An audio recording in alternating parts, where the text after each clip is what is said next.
My uncle treated me like his own son, until his children became jealous and turned him against me, and I became an outsider. But I don't know if I'm overthinking things, or if I'm really losing someone who's been like a second dad to me. I'm 21 now, and my Uncle Ben has been my rock for as long as I can remember.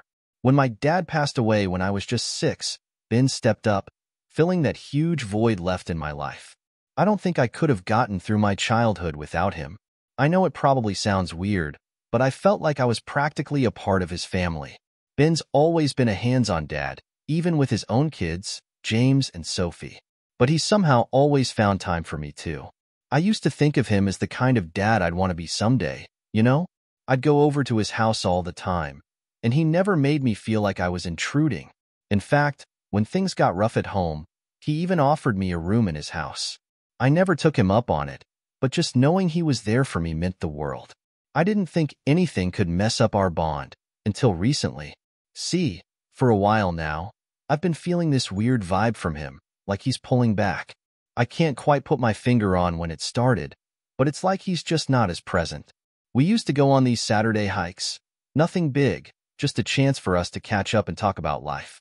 I thought it was something he enjoyed too, but he's canceled the last 3 without much of an explanation. He used to be the one who'd insist on sticking to our plans, so it's just off. At first, I thought he was just busy. I mean, he's got a lot going on with work and his own family. But it's more than that. His kids, James, who's 19, and Sophie, who's 17, have started acting weird around me too. James especially seems colder, almost resentful. I try to brush it off, thinking maybe he was just going through a rough patch himself.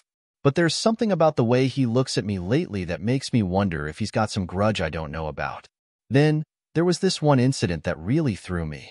Ben invited me over for dinner, something that used to be normal. But this time, it felt different. James and Sophie were oddly quiet, like they were having some private conversation I wasn't a part of. Eventually, James started making these snide remarks, little jabs about how I practically lived at their house growing up. He even called me the third kid in a sarcastic tone. Sophie didn't say much, but she had this smirk on her face, like she was silently agreeing with everything he said.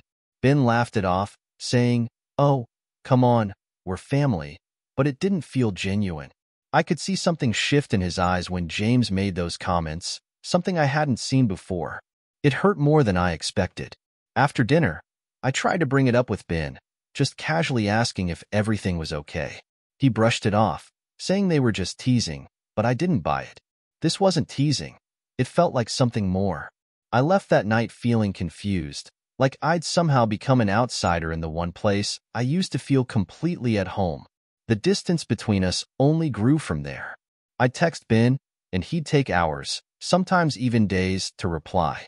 And when he did, his responses were short, almost distant. I started questioning everything, wondering if I'd done something wrong. I couldn't shake the feeling that maybe James and Sophie had finally gotten through to him, that they'd somehow convinced him that I didn't belong. It's tearing me up inside because I don't know what to do.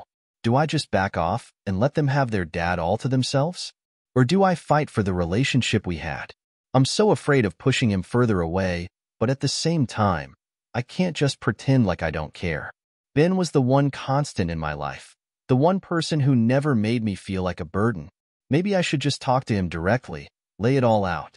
But part of me is scared of what he might say. What if he tells me he agrees with them? That maybe it's time I stand on my own? I feel like I'm stuck between a rock and a hard place, and no matter what I do, I'm going to lose someone who meant everything to me. It's just, I don't know. I guess I came here because I don't know who else to talk to about this. After that awkward dinner, I decided to give Ben some space, hoping maybe he'd reach out to me on his own. Days turned into weeks, and he didn't. I told myself he was just busy, but the silence weighed heavier each day. It was strange. This man who used to call me up out of the blue to see if I wanted to grab lunch or go on a hike, now barely seemed to remember I existed. A few weeks later, Ben's wife, Jenna, invited me to another family dinner. She's always been great to me, so I thought maybe things had blown over. I showed up with a bottle of wine and a lot of hope that it would feel like old times. But right when I walked in, I could tell something was off. James and Sophie barely acknowledged me. They just gave each other this look and went back to scrolling on their phones. Jenna tried to keep things light, chatting with me about work and life, but Ben was quieter than usual. I felt like I was walking on eggshells, waiting for someone to say something, anything, to break the tension. Finally, halfway through dinner, James looked up from his plate and said, "So, Lucas, how long are you planning on hanging around?" I nearly choked on my food. I wasn't even sure what he meant, but it felt loaded. "What do you mean?" I asked, trying to sound casual. "Oh, he said, glancing at his dad with this smug look. "It's just, you're kind of always here. Don't you have your own family or friends to hang out with?" I was stunned. I couldn't believe he was saying this in front of everyone, especially Ben. And what shocked me even more was that Ben just kept eating, acting like he hadn't heard anything. Jenna looked uncomfortable, but she didn't say anything either. I cleared my throat and said, "James, I've always thought of you guys as family. That's why I'm here." He shrugged, giving me this condescending smile. "Yeah, but sometimes it feels like you're trying a little too hard. I mean, you're not really part of this family, you know?" That hit me like a punch in the gut. I looked at Ben, hoping he'd say something to shut James down, to tell him he was out of line. But he just looked down at his plate, like he was embarrassed. I couldn't believe it. Ben, my uncle, the guy who'd practically raised me, was just sitting there, letting his son tear into me. I didn't know what to do, so I just sat there, swallowing my pride, pretending like it didn't bother me. Inside, though, I was fuming. I felt betrayed, like I was finally seeing how things really were. After dinner, I pulled Ben aside, hoping to get some answers. I needed to know if he felt the same way as James. I started, "Ben, is there something going on? It feels like things have changed between us, and I don't understand why." He looked uncomfortable, avoiding eye contact. "Lucas, you know I care about you," he said, but his tone was cautious. "But my kids, they've been feeling like I've been putting you first. They feel like I've been neglecting them, and I need to take their feelings into account." Neglecting them? I could barely contain my frustration. "Ben, I'm not trying to take their place. I thought I was part of this family too," he sighed, finally looking me in the eyes. "You are, Lucas, but it's complicated. They're my kids, and I need to make them my priority. Maybe I've let the lines blur a bit too much. I need to make sure they feel like they're coming first." I was speechless. I couldn't believe what I was hearing. This was the guy who'd always told me I could rely on him, who'd made me feel like family. And now, he was acting like I was some kind of burden. It hurt, more than I wanted to admit. I walked out of there that night feeling like I just lost one of the most important people in my life. I thought maybe things would cool down, that Ben would realize how much he meant to me and reach out. But he didn't. Instead, things just got worse. Over the next few weeks, James and Sophie went out of their way to make me feel like an outsider. Whenever I stopped by, they'd roll their eyes, make sarcastic comments, or disappear into their rooms, leaving me sitting there with Ben, who seemed to be getting more uncomfortable every time. I tried to talk to Jenna about it, thinking maybe she'd understand. She listened, nodding along. But when I asked her if Ben had said anything about me, she hesitated. "Lucas, I know you've been close with Ben for a long time," she said gently. "But I think he's feeling a lot of pressure to be there for James and Sophie right now. They're at that age where they really need their dad." It felt like everyone was siding with them, like my place in their lives was suddenly up for debate. I couldn't help but wonder if maybe I was the problem, if I'd somehow overstayed my welcome without even realizing it. But the thought of just walking away felt unbearable. I kept holding out hope that Ben would say something, anything, to show me that he still cared. But he never did. Instead, I started hearing from mutual friends and family members that he was focusing on his family. People started treating me differently, as if I wasn't as close to him as I'd once been. The worst part was, I didn't know who to talk to about it. My friends didn't understand. They hadn't lost a parent young, didn't know what it was like to cling to someone else for support. And Ben had been more than an uncle to me. He'd been my role model, my friend, my dad in every way that mattered. One night, I decided I couldn't take it anymore. I texted Ben, asking if we could meet up, just the two of us. He took hours to respond, and when he finally did, his reply was short. Maybe another time, Lucas. I'm busy. I stared at that message, feeling like my heart was breaking. This was the guy who used to drop everything to be there for me, who told me I was like his own son. And now, he was treating me like a stranger. I don't know if James and Sophie really turned him against me, or if this was how he'd felt all along. But whatever it is, it's tearing me apart. I feel like I'm losing my family, the only family I've ever really known. After that last message, I kept replaying everything in my head, trying to make sense of it all. Had I done something wrong? Or was this just about Ben's kids wanting him to themselves? I kept telling myself I was overthinking it, that Ben would come around. But weeks went by, and there was nothing. No text, no call, just silence. Then, out of nowhere, I got a call from my cousin Sophie. She rarely reached out to me directly, so it took me by surprise. She sounded weirdly friendly, even cheerful, like the past few months of tension between us hadn't happened. She asked if I wanted to come over for a barbecue that weekend. It was almost like old times, and, against my better judgment, I agreed. I thought maybe this was the olive branch, the chance for us to smooth things over. When I arrived, though, it didn't take long to realize that something was off. The whole family was there, but there was this strange energy. Jenna was cordial, and Ben gave me a half-hearted, "Hey, Lucas," but James barely looked at me. The entire time, I felt like I was walking on thin ice, unsure of what I'd done to make them treat me this way. After we ate, Sophie suggested we all sit around the fire pit. It felt staged, like they'd planned something, but I went along with it, hoping that maybe this was their way of talking things out. For a while, everyone was just making small talk, and I was starting to relax. But then, out of nowhere, Sophie turned to me and said, "Lucas, we need to talk about your relationship with Dad." I felt my stomach drop. I glanced at Ben, expecting him to say something to ease the tension, but he just stared at the fire, not meeting my eyes.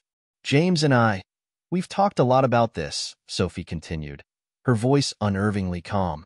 "We feel like you've been taking advantage of Dad's kindness." My mind was racing. Taking advantage? I'd never asked Ben for anything beyond his support. He'd been the one who reached out to me, who offered his home and advice. "I don't understand," I managed to say, my voice shaky. "Ben's always been there for me. I never asked for anything more." James snorted, shaking his head. "See, that's the problem, Lucas. You just assume Dad's going to keep picking up the slack for you. You're 21 now. Don't you think it's time you stand on your own 2 feet?" It felt like a slap in the face. "I am standing on my own," I said defensively. "I've never relied on him financially. I thought he was family." Sophie crossed her arms, looking at me with a pitying expression. "Look, maybe you don't realize it, but you've been taking his attention away from us. Every time he's with you, it's time he's not spending with us. You're not his son, Lucas. We are." I was speechless. I looked at Ben, hoping he'd finally jump in, defend me, or at least tell his kids to back off. But he just kept staring into the fire, his face unreadable. I could feel the anger and hurt building up inside me, and I didn't know how much longer I could hold it together. "So that's it?" I said, my voice cracking. "You guys think I've just been using him this whole time? You think I don't appreciate everything he's done for me?" James shrugged, smirking. "It's not about appreciation, Lucas. It's about boundaries. You're not part of this family, not really. It's time you understood that." I felt humiliated, sitting there, surrounded by the people I'd thought were my family, realizing they saw me as some kind of intruder. I stood up, barely able to keep my voice steady. "Fine. If that's how you feel, I'll leave you all to your family time." As I turned to walk away, Ben finally looked up. For a second, I thought he was going to stop me, maybe even apologize. But all he said was, "Maybe it's for the best, Lucas. They're right. I need to focus on my own kids." I don't even remember the drive home. I just know I was furious, heartbroken, and confused. I couldn't believe Ben had sided with them, let them treat me like an outsider without even defending me. It felt like I was being cut out of the only family I'd known since I lost my dad. And the worst part? I had no idea why. Over the next few days, I couldn't stop thinking about it. I replayed every interaction with Ben and his family, trying to figure out if there had been signs that I'd missed. Had they always resented me? Or was this a recent development?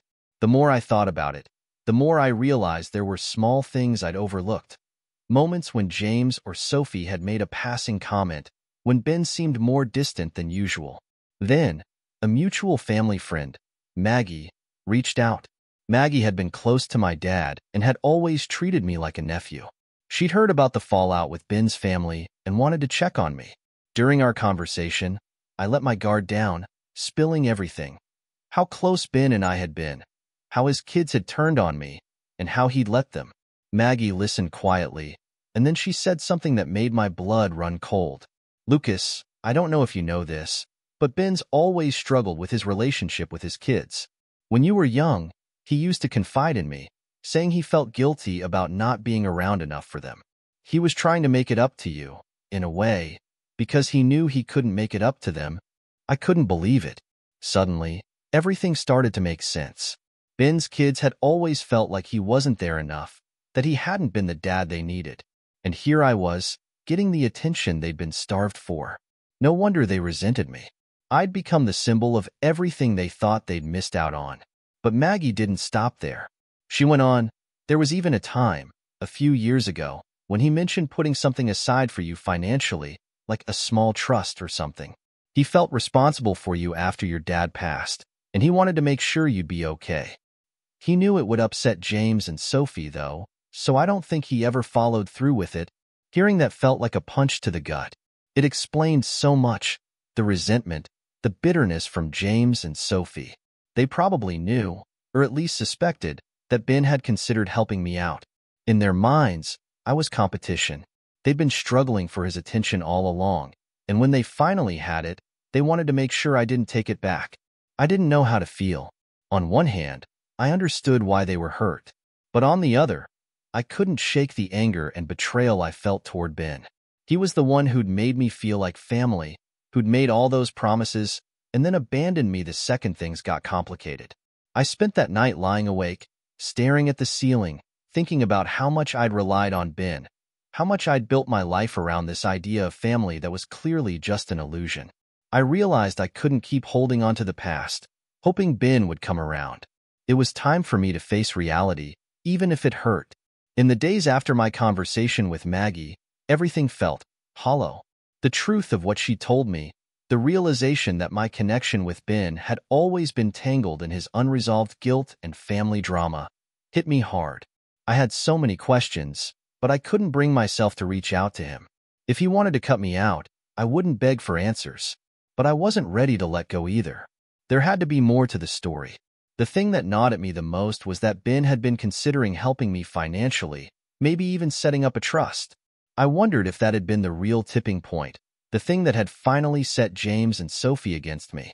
It was so messed up to think that the same guy who'd wanted to protect me was now the one treating me like I was disposable. In a fit of frustration one night, I found myself scrolling through old family photos on social media, looking for, I don't know, clues? Answers? I went through pictures from holidays, birthday parties, all the times Ben and I had spent together. That's when I stumbled on something strange.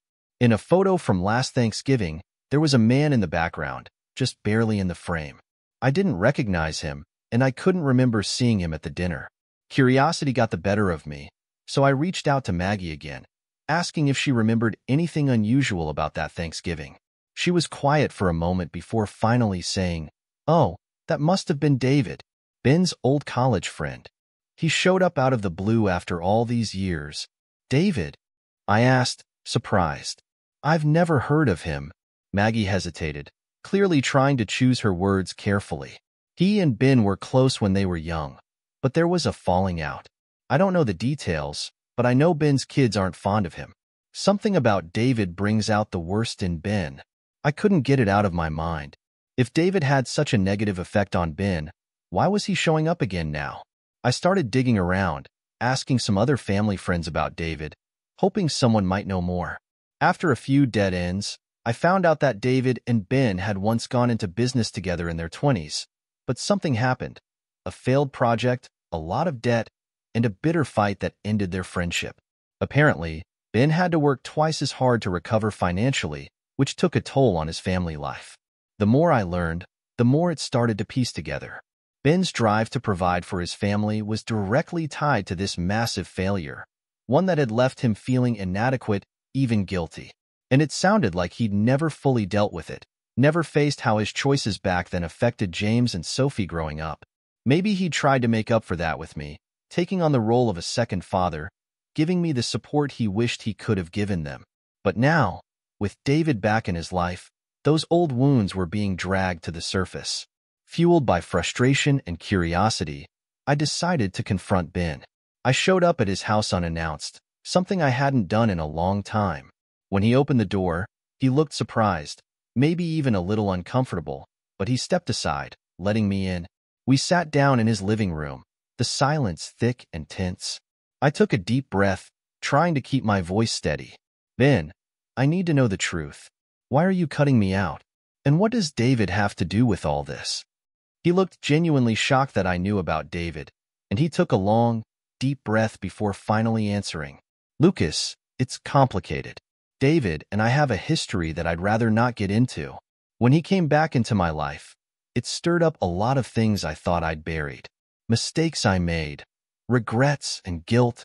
Guilt, I echoed. Guilt about what? He looked away, rubbing his temples.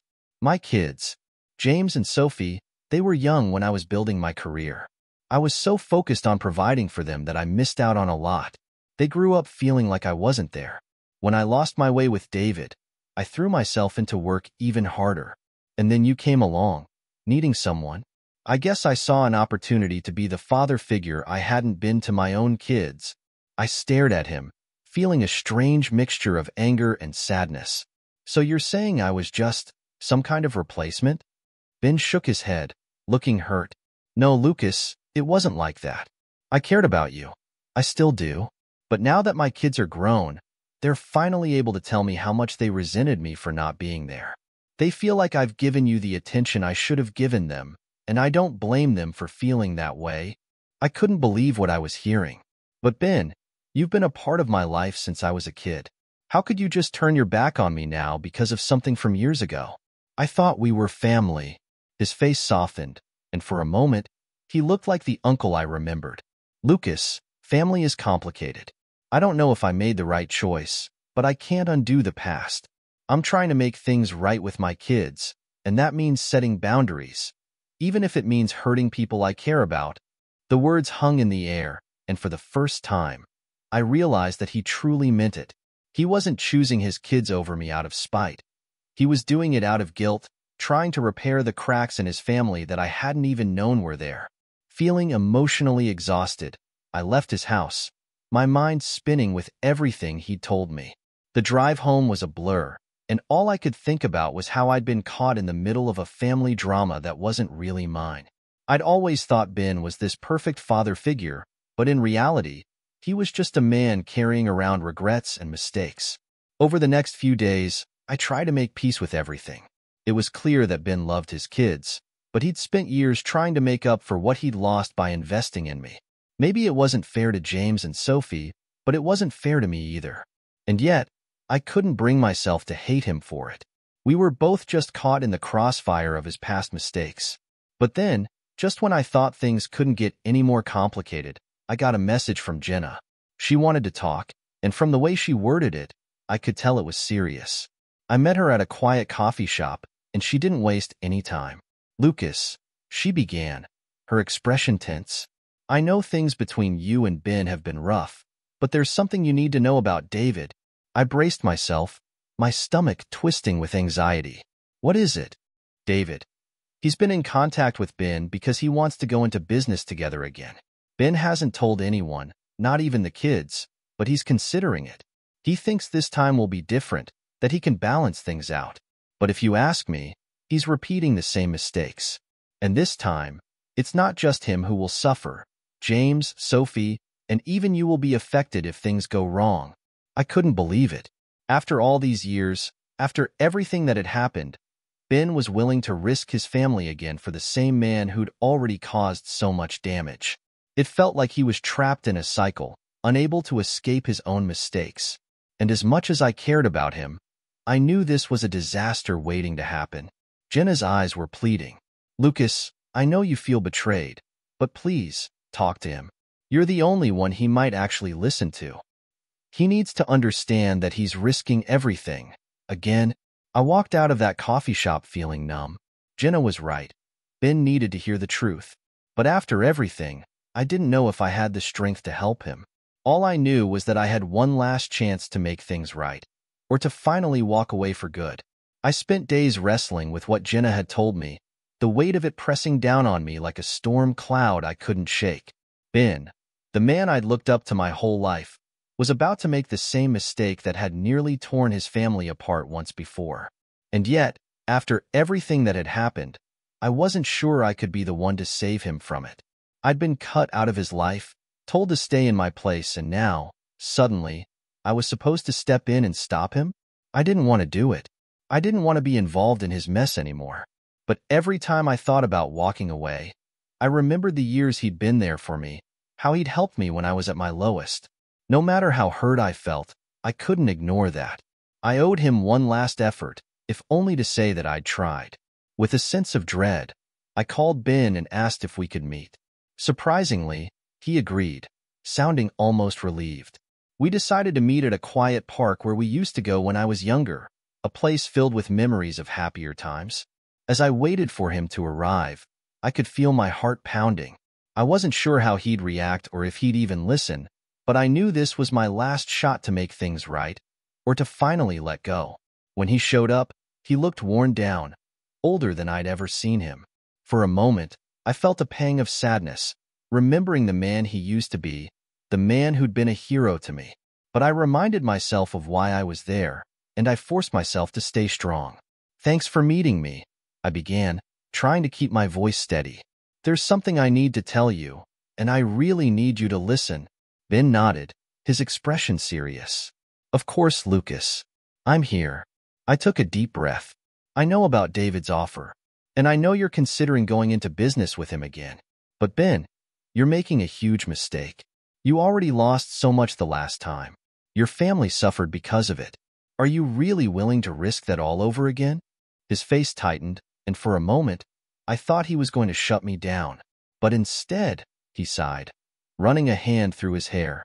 "I knew Jenna would tell you," he muttered, sounding almost defeated. "Look, Lucas, I understand why you're concerned, but this time, it's different. David has changed. He's made a lot of money on his own, and he's offering me a chance to be part of something big." I shook my head, frustration boiling up inside me. "Ben, this isn't about money or opportunities. This is about your family.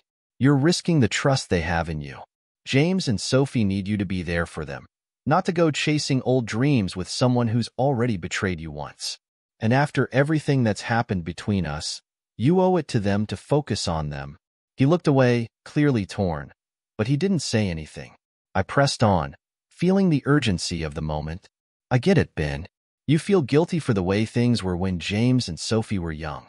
And maybe you think working with David will help you prove something to them, maybe even to yourself. But that's not what they need from you. They need a dad who's present, someone who won't let them down again." Ben's shoulders slumped, and for the first time, he looked truly vulnerable. I didn't realize how much resentment they had until recently. They've been telling me things I never knew they felt. It's been hard to hear. I've always wanted to do right by them, Lucas, but I never knew how much I'd failed them. I softened, my anger giving way to empathy. "Maybe this is your chance to fix that, Ben, but you won't do it by going back to David. You'll only be repeating the same mistakes.